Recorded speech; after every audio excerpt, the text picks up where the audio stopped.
Hello and welcome back to the Championship Crowd podcast. I'm Chris Durkin and I'll do my best to be as neutral as I can today's podcast. But Adam will be keeping me in check. Adam, mate, how you doing? I'm not too bad, thank you, mate. It's going to be an interesting one. Lining up the playoff final. Of course, I'm a happy man because Swansea are through to the playoffs. I'll do my best to be as neutral as I said. But Adam, you're going to be giving like a Brentford point of view. So why don't we just start with that game? Brentford, unbelievable. Fair play to them for coming back against Bournemouth. They were 1-0 down going into the first leg, and then they found themselves 1-0 down within like the first few minutes of the game. Yeah, that was the most lackluster defending I think I've ever seen in my life. Obviously, the corner comes in and it's literally one hoofball over the top, and it's that man I highlighted it a couple of weeks back now in the previews of the whole semi-finals. Dan Juma is the man, and there he is, races through and puts it into the back of the net. And I thought at that point, that's probably game over, in all honesty. I didn't see Brentford, as much as they kind of had that fighting spirit in the first leg, they didn't really give all too much. So I didn't see them coming back in this game at all. And the corner, like, what are they doing in terms of defending? I'm all for teams trying to go attacking. And we did it as well. The first leg against Barnsley, and nearly got caught out on the break. But you think the pace of people like Dan Juma, like he's gonna do well. One ball over, that's what they did, and he slots it in. Like, it's so easy. What are Brentford doing? It was early stages. They were only one goal behind.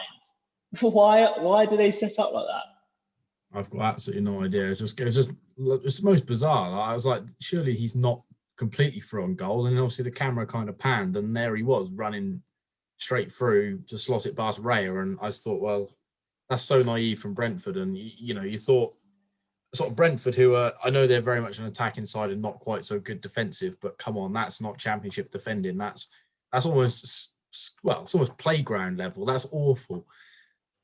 Don't want to be upsetting the Brentford fans too early on, but it wasn't great. But thankfully for them, the early doors, Ivan Toney, we talked about him. He scored a lot of goals this season, but a lot of them have come from the penalty spot. He knows how to take a penalty. The keeper did go the right way. He does this like little, they can't really call it a run-up, it's a walk-up really. And he slots it in, but managed to finish it past Begovic. All interested with that, getting the ball out of the goal, weren't it? That was Begovic. I've never really seen him like that. What a nutter. Yeah, I couldn't quite understand what he's trying to do there. Like, he's obviously trying to like hold up the game, but come on, it's only the 16th minute. Like, you're not going to gain anything really from doing that. I suppose he wanted to get Toney onto a yellow card, hoping a reaction would come back, because obviously Toney can be quite passionate, and his sort of emotions can get the better of him. And I suppose Begovic was thinking, look, let's try and get him a yellow card, and ultimately he succeeded in doing that. But in the end, it obviously didn't pay off very much, because he got a yellow card as well, but he's probably less likely to get a second. So yeah, that was strange scenes. I really didn't quite understand what he was trying to do. In fact, Begovic had the most random game I think I've ever seen of any goalkeeper. He really was all over the place, and I don't really know what he was trying to do at any point. Yeah, I don't know, like whether they were like really psyching themselves up in the changing room before the game or something like that. But I've never really seen him that excited. But yeah, as you say, he got Ivan Toney a yellow card, which is pretty smart in the end. But I was thinking, had Bournemouth if they were holding on to victory later on, it would have been great to see like the referee give them another yellow card. There's no way it would have happened, but that would have been funny. But anyways, 1-1. And this is now you're thinking, this is Brentford. I guess the early goal, you touched on it before that, it's going to be hard for them to come back. But we have seen them throughout the season. There's so much, not better, you can't really argue they're better when they're behind, but they are technically, because they always come back and score. And in some ways, when they are winning, then they let leads slip. So from Brentford's perspective, I'm not sure how many fans were getting nervy, but when you get one goal back, then you have that hope. But then when you see players go down to 10 men, Metham, oh, mate, what's he doing? I'm thinking about that Wales centre-back, and I've got Cabango above him now after that. Poor touch, and then pulls the guy down. In some ways, maybe quite smart, because take a red over a goal, would you? Yeah, I think obviously he was trying to probably disguise the fact that he sort of fell over and grabbed onto the back of the man. I think he was probably trying to hope that it didn't. It almost looked like he was trying to free fall into the man accidentally, so he kind of got away, but obviously it didn't pay off, and it was a red card and deservedly sent off against his former side. And ultimately, that was for me the moment where I thought this is Brentford's game. I actually put money straight onto Brentford to win the game. So that was the way I viewed that at that point. I just thought Bournemouth, as much as they've got solid defenders in certain areas, I think the fact they had to take off David Brooks to sacrifice him for Rico to come on, I just thought that probably means that Bournemouth aren't going to get another goal. And I thought as soon as Brentford get that second, I think they're the favourites to go through. Yeah, Rico did come on and then like save one off the line, like it's 10, like a few minutes later. But yeah, shame for David Brooks, a player of his caliber. Obviously, I talk about him a lot, but yeah, he's a great guy to come off. That was a shame for him to do that because someone like that, you need that player to have the spark, but he can't be taken off Danjuma because obviously he's scored 2 goals out of the last two, and a few other players probably you're thinking Brooks also maybe went down a little with an injury a few minutes before that. So I guess it was a sensible thing. You had to bring in a defender. The defender's been sent off. But yeah, I don't know, Chris Metham, I'm not sure if it was wise or not because the Brentford player still then has to finish it past Begovic. And that's not 100% set. But you just think 10 men Brentford playing against 10 men, they're always going to find a way. And as you say, I guess you put money on it. But yeah, I wouldn't have thought the odds would have been that good. Surely people would have just thought Brentford were going to win from there. No, I think it was, well, I mean, again, don't condone betting, but I stuck a tenner down and got an 18 quid return. And I just thought it was a safe £8 profit, which then went on to further accas in the rest of the weekend. So, yeah, no, I thought it was just too good to be true. And obviously, to be fair to Bournemouth, they got through till half time, which I was quite impressed with. I thought that might be the kind of thing. I think if they went into half time almost effectively level in the tie, I think that would have almost been like, well, that's Brentford's game now to win. But obviously the fact that they managed to keep it at 1-1 going into half time, I thought was crucial. And then obviously they suffered the sucker punch only 5 minutes into the second half, and it was a massive stroke of luck, really, wasn't it? The kind of guy, Janelt, coming in on it, and I thought, nah, he's not. And obviously put it in the top corner, but it's gone through like God knows how many bodies. And obviously the man looked like, who was it? One of the Brentford men looked like he was about to strike it, kind of fell over the ball almost, and Janelt got the ball. So yeah, most random goal, but kind of looked quite nice on the camera as well. Yeah, there's probably one or two angles that you could probably like play it back in Brentford's history as an unbelievable goal. But when you look at it properly, it was the luckiest goal ever. But also the Bournemouth defender, I forgot who it was, it touched the ball and it slightly moved just away. And so if the ball was where the guy was trying to strike at, I have no idea where it would have ended up. But just the chances of all of that happening, you think it must be Brentford's day after that happens. And it was an incredible goal, but incredibly lucky at the same time. And yeah, as you say, Bournemouth going in at half time, they've probably had a good team to it. They've probably settled themselves down because they were looking shaky. That first half was mental from both ends. Obviously, you were touched on Begovic. He was in a nutter, but even loads of other players, they were all like really feisty and psyched up for it, that they needed that calming down. And then to come out 5 minutes later to be hit by a massive sucker punch there with probably one of the arguably luckiest goal of the season. But there you go, 2 on Brentford. They were then fighting for a long time to get that winner because really don't want extra time. I know you've got a buffer, 7 days rest, but going into a final, you never really want extra time. They managed to do it, 3-1. Yeah, I think the man who, for me, was the reason that Brentford got out of this was actually Mbeumo, who, I'm honest with you, I've kind of criticised him at times this season because I don't think he's been that great. But he, as an outlet on the flank there, was really causing that Bournemouth defence major problems. He was getting in behind, I don't know how many times, and I think he was the key that ultimately won them the game. Obviously, it wasn't him who assisted the goal, but I think he was the man who kind of was key in the whole build up. And obviously it was Marcus Force who doesn't really get the recognition that he deserves as sort of Brentford's backup striker, but a young Finnish finish international, I think, as well. So he obviously bags the goal and sees Brentford into the final, which obviously it was great to see the fans as well. I just think it was the fans' reaction to that goal is exactly what I felt the playoffs needed, because it was ultimately that sort of outroar of passion where I think most fans would have almost been a bit downhearted, 2-0 down effectively. So sort of 100 minutes into the tie, to then come back and do it in the fashion they did was great to see. Yeah, I love it how you had to pick out finish. You know all of them just because of Pookie.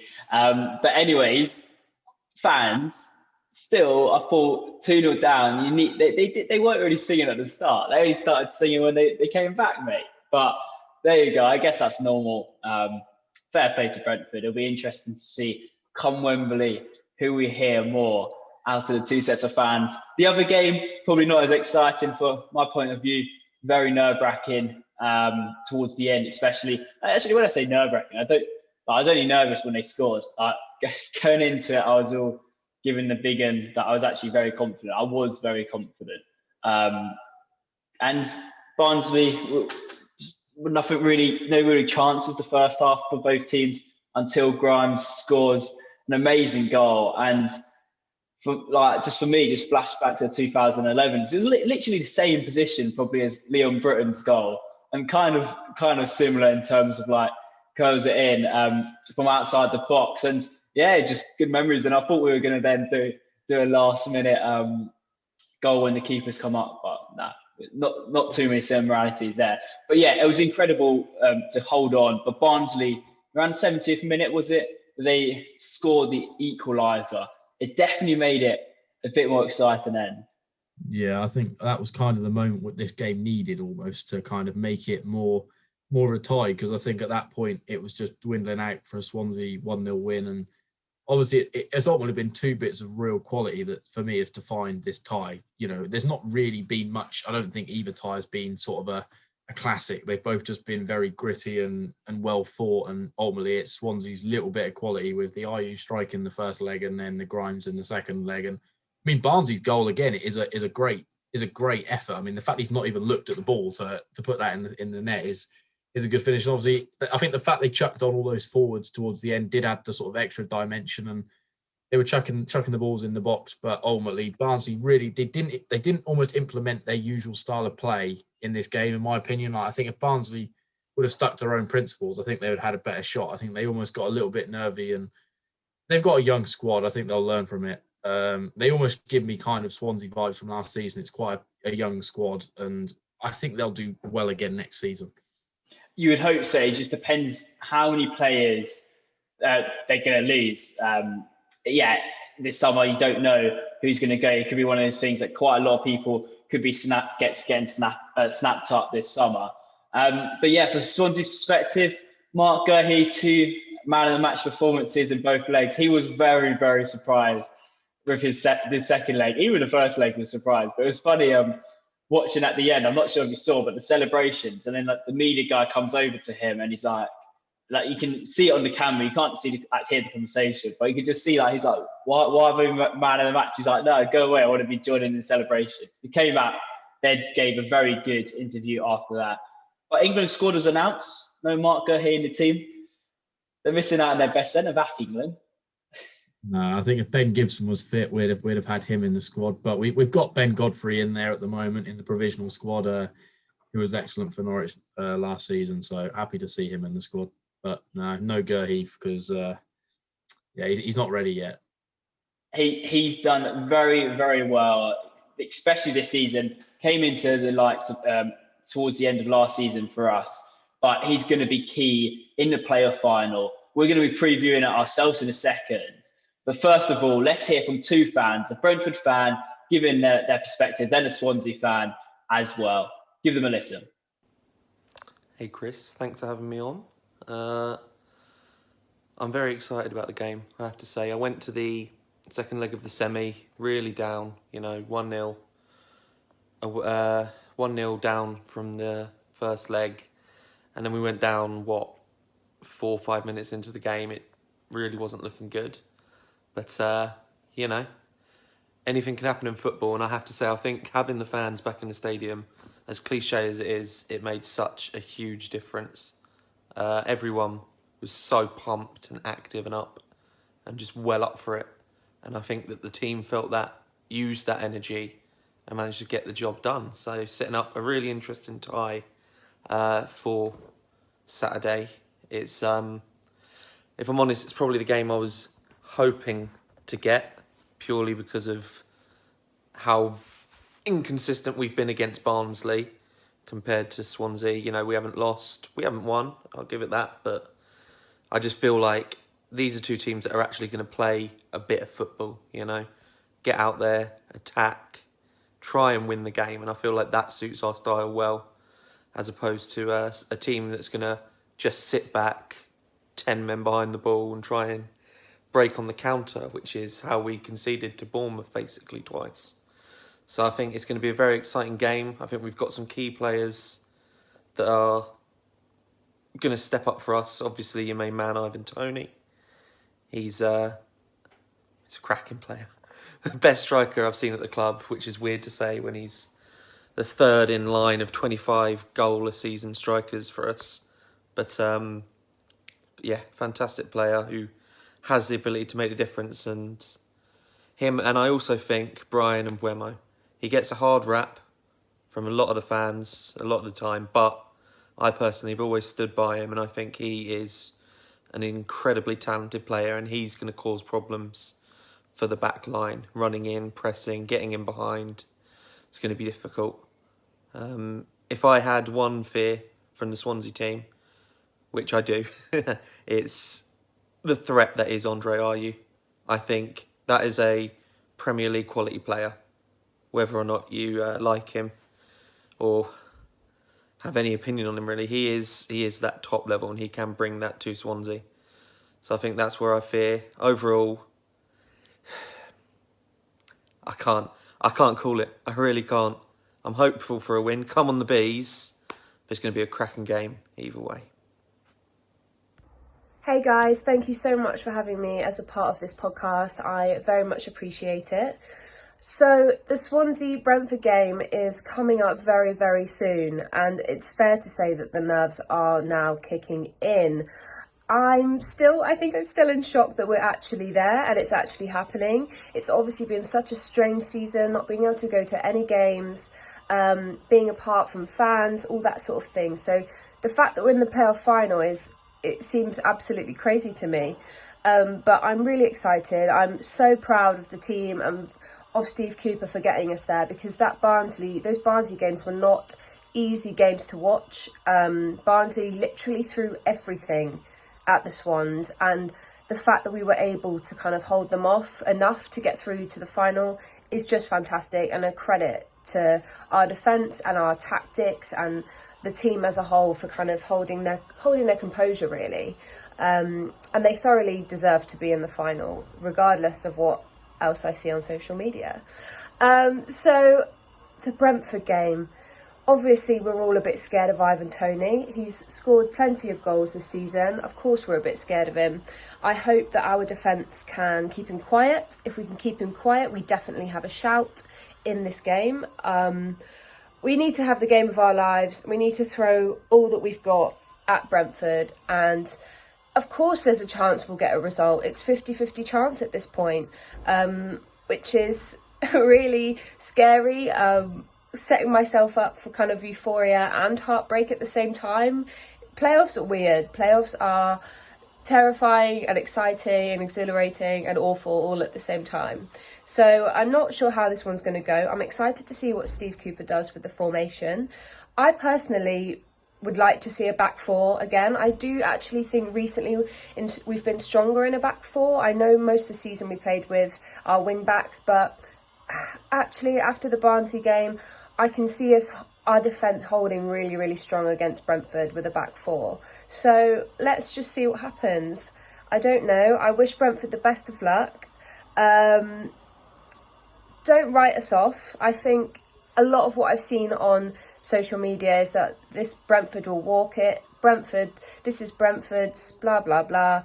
I don't think you can write the Swans off, because on our day, we are capable of beating anyone in this league. So let's just see what happens. But I'm so excited, and regardless of the result, what an amazing season for the Swans. And if we don't go up this time, we go again next time. We will be ready indeed if we don't get promoted. But yes, I am excited, as Amy is as well. It's going to be very good. We've heard now from those two fans.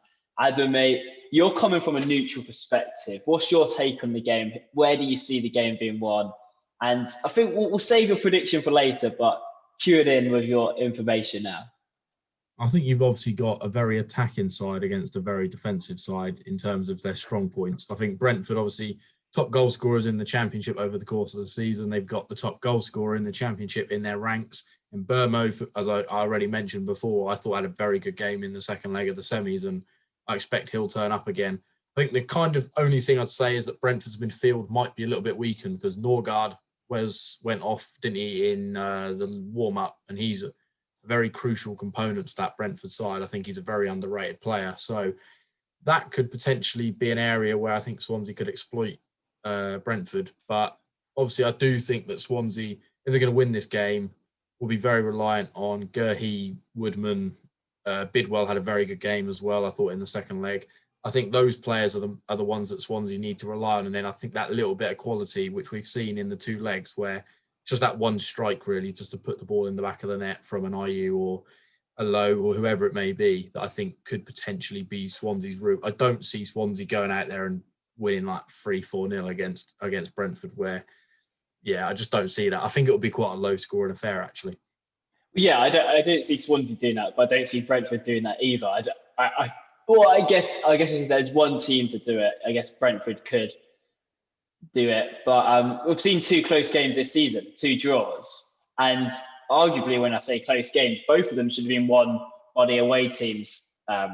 Brentford probably argue otherwise, but Swansea went to Brentford early on in the season.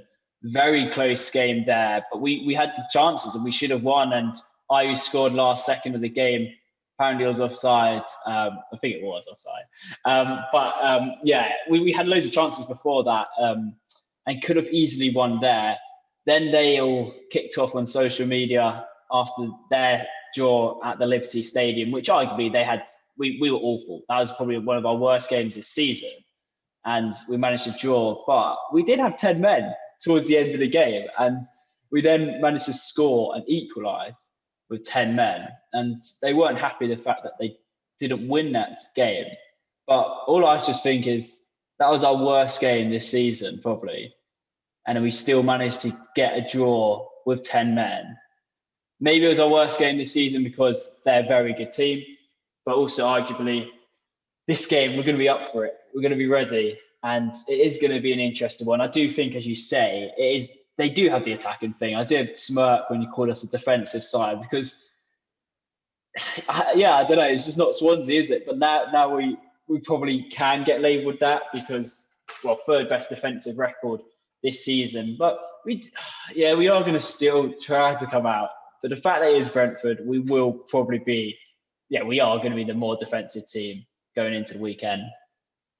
Yeah, that's the way I see kind of this game. I think this will be the areas that win it. I think if Tony turns up, probably needs a penalty to score, but I do think that that's the areas where this game will be decided. I don't see it being like a really free-flowing attacking game of football. I think it's going to be two quite evenly matched sides, which we've seen in the two games this season, that are basically going for this in a manner that obviously is a massive game. But I do think both sides have got individual talents that could potentially be the way they win this game. I don't see it sort of being one of them games. I think this play out almost like the Barnsley-Swansea game in the second leg, where it's very close, tightly a kind of tight game. And I don't see it being, a high-scoring game at all.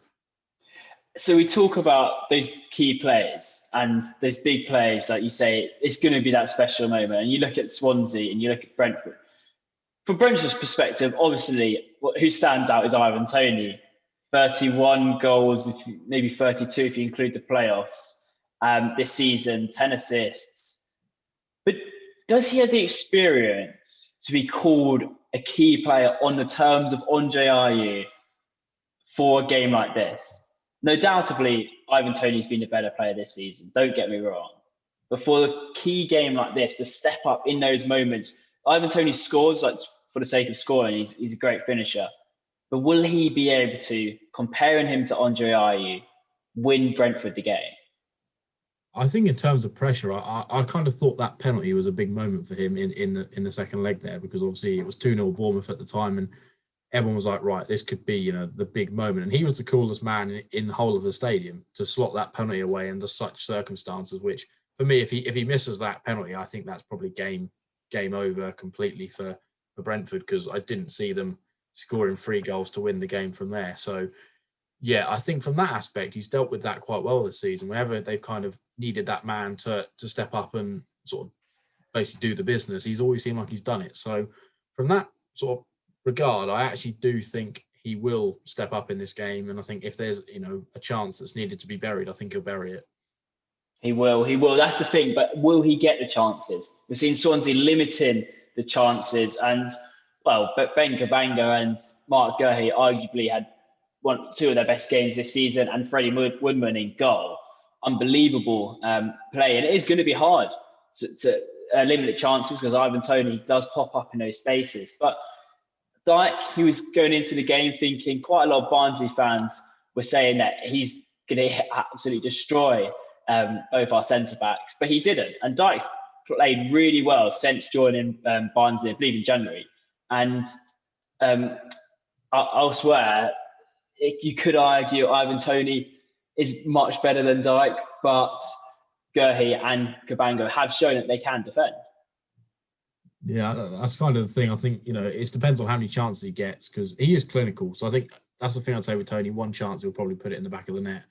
And it's just a case of, can Gurhey and Woodman honestly perform to the standard they did against Barnsley over the 2 legs? Because they were both pretty monumental in, for me, sealing that tie, because I think over the course of the tie, there wasn't really much between the sides. As I said, it was just that little bits of quality that Swansea had, which Barnsley didn't, which, it just comes down to experience. I mean, Swansea have got some experienced players in the ranks where, again, that's probably, that is a factor in this. I do think that Brentford are quite an inexperienced side. They've not really got the kind of Ayus in the team, or even someone like a Matt Grimes. He's played a lot of seasons. He's quite a seasoned Championship pro at this point. So, I do think that it's going to be basically those kind of players that will win Swansea the game. I think Brentford have the better team on paper, but I think Swansea have the better individuals on paper.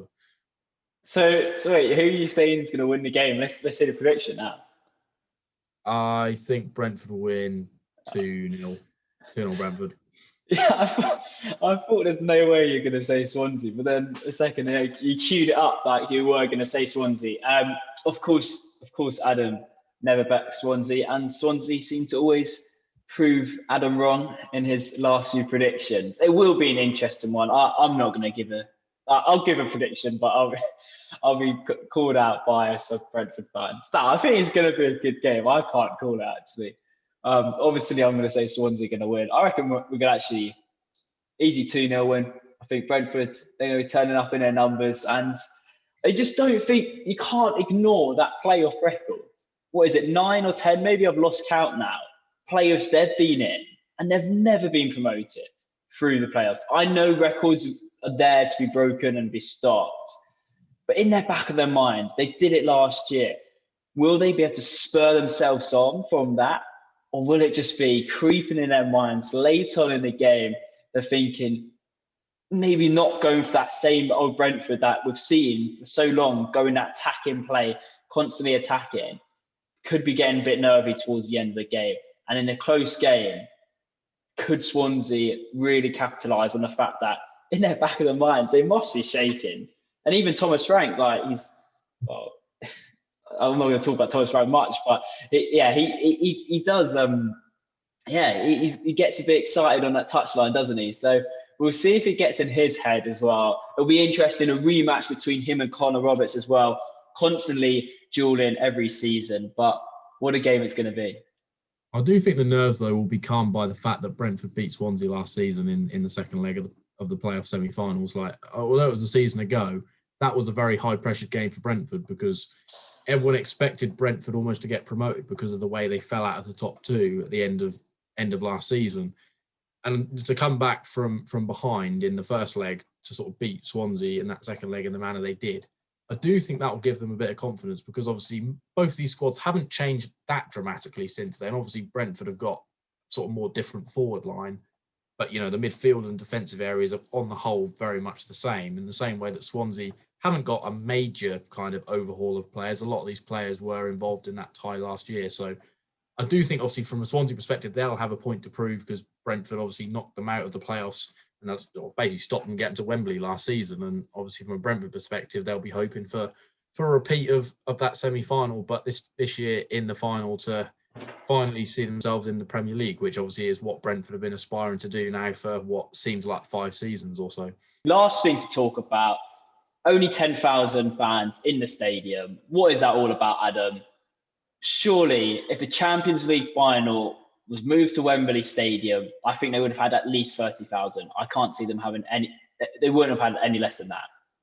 I find it interesting the fact that obviously the government announced that they're going to allow 90,000 fans into Wembley for the Euros, which is only, a month or so later, and the fact they had 20,000 for the FA Cup final, which was even further back now, just doesn't really quite add up to me. I think if these teams were coming from these areas which are now kind of spiking a little bit, which is sort of the up north areas, I think that's maybe slightly different. There's a spike near Brentford, to be honest, at the moment.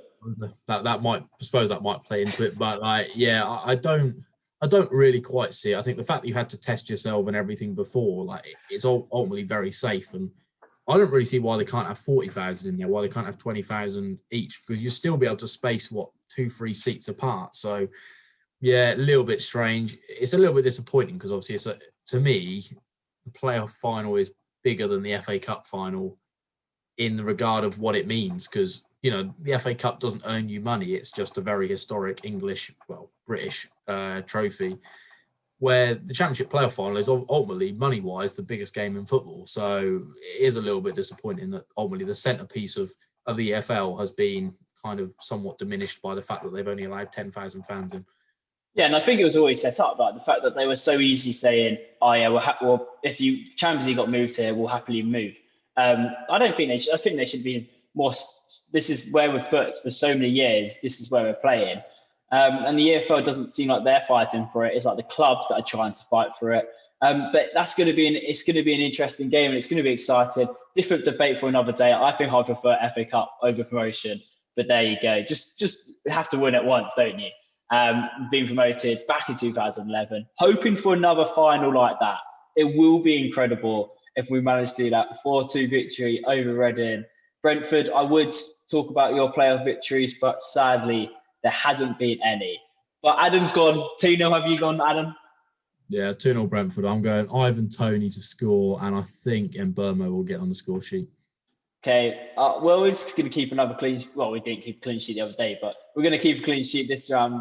I think 1-0 rather than 2-0. Maybe a bit optimistic there. I am a bit nervy now. Before I wasn't nervous, but now talking about it, it's going to be an interesting one. I think Brentford's, we've had a few back and forths in terms of fans recently this season and last season, stemming from that playoffs. And it's probably the best team to beat, but also the worst team to lose to.